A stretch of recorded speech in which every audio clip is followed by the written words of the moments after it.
오늘 또 그대의 최고의 날입니다. 임은미 선교사 묵상입니다.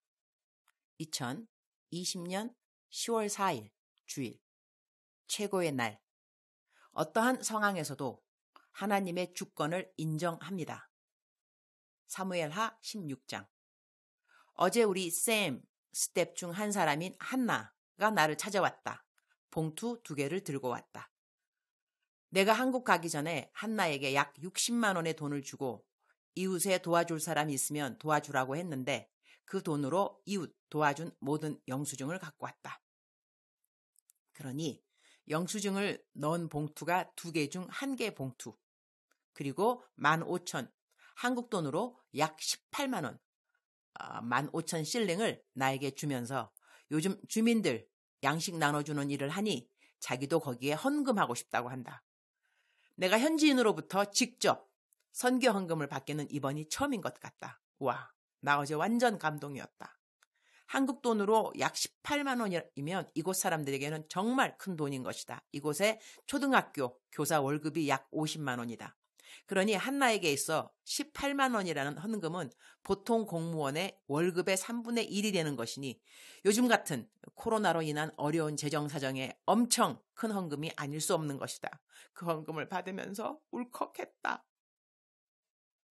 이 헌금이면 적어도 120명이 옥수수 가루 한 포씩을 가져갈 수 있는 금액이니 식량 보급에 큰 도움이 된다. 우리 한나의 이 어여쁜 마음에 주님이 크게 복을 주시기를. 사무엘하 16장 12절. 혹시 여호와께서 나의 원통함을 감찰하시리니 오늘 그 저주 때문에 여호와께서 선으로 내게 갚아주시리라 하고, It may be that the Lord will see my distress and repay me with good for the cursing I am receiving today. 여호와께서 선으로 내게 갚아주시리라 하는 말씀이 마음에 와 닿는다. 묵상, 본문 말씀의 배경은 아래와 같다. 사무엘하 16장 5절. 다윗 왕이 바후림의 이름에 거기서 사울의 친족 한 사람이 나오니 게라의 아들이요 이름은 시므이라. 그가 나오면서 계속하여 저주하고 7절. 시므이가 저주하는 가운데 이와 같이 말하니라. 피를 흘린 자여, 사악한 자여, 가거라, 가거라. 8절. 사울의 족속의 모든 피를 여호와께서 내게로 돌리셨도다. 그를 이어서 내가 왕이 되었으나 여호와께서 나라를 내 아들 압살롬의 손에 넘기셨도다. 보라, 너는 피를 흘린 자므로 화를 자초하였느니라 하는지라. 11절. 또 다윗이 아비새와 모든 신하들에게 이르되 내 몸에서 난 아들도 내 생명을 해하려 하거든. 하물며 이 베냐민 사람이랴. 여호와께서 그에게 명령하신 것이니 그가 저주하게 버려두라. 12절. 혹시 여호와께서 나의 원통함을 감찰하시리니 오늘 그 저주 때문에 여호와께서 선으로 내게 갚아주시리라 하고, 이런 저주의 말을 듣는 다윗의 마음이 어떠했을까? 그렇게 말하는 시므이를 죽이고 싶기도 했을 것이다.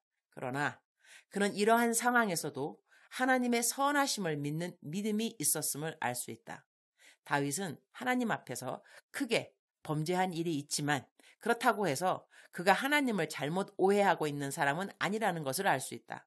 어떠한 일을 만나도 그 일의 잘못은 자기 탓으로 할 줄 알고 하나님은 선하신 하나님으로 믿는 믿음이 우리에게 필요하지 않은가? 그런 생각을 해본다. 선으로 갚아주실 수 있는 분은 하나님이라고 믿는 이 믿음 역시 본받을 믿음이라고 나는 생각한다. 하나님의 주권을 인정한다는 것이니까 말이다. 다윗 역시 믿음의 거장이라고 나는 생각한다. 어떠한 상황에서도 하나님의 주권을 인정하는 태도가 마음에 와 닿는다. 주님, 오늘 또 최고의 날입니다. 이전에는 우리야로 인하여 울었는데 오늘은 다윗으로 인하여 울컥하네요. 친아들의 반역으로 왕임에도 불구하고 예루살렘을 두고 도망하는 그 심정이 어떠했을까요? 엎친 데 겹친다고 시므이로부터 이런 악한 저주의 말을 들어야 하다니. 그럼에도 불구하고 자신의 모든 형편을 하나님의 손에 온전히 맡기는 다윗의 겸허함 앞에서 울컥 눈물이 나네요. 나중에 다시 다윗이 예루살렘 성으로 돌아오게 되어서 참 다행이에요. 미리 스토리를 알고 있으니 그래도 좀 덜 슬프네요. 저도 어떤 상황에서도 하나님의 주권을 인정하고 저의 모든 것을 온전히 하나님의 손에 맡기는 굳센 믿음이 있도록 도와주세요. 주님, 오늘은 제가 오랜만에 티고니 교회에서 설교를 하는 날이에요. 선교사들은 자주 설교 안 하고 현지인 교역자들을 세우는 것이 중요한데 가끔은 제가 설교를 해야 하는 것도 필요한 것 같아서리 오늘은 제가 설교를 한다고 했습니다. 성도님들에게 꼭 필요한 말씀을 전하도록 도와주세요. 성도님들이 코로나로 인해 대면 예배를 못 드리는 동안 성경을 필사하라고 했는데 성도님들 중 거의 50%는 참여하고 그중에 공책으로 7권까지 필사한 성도님도 적지 않아서 너무 감동이에요. 약속한 상품을 푸짐하게 줄 수 있어서 감사해요. 앞으로도 계속 성경 필사의 바람이 우리 교회에 일어나도록 도와주세요.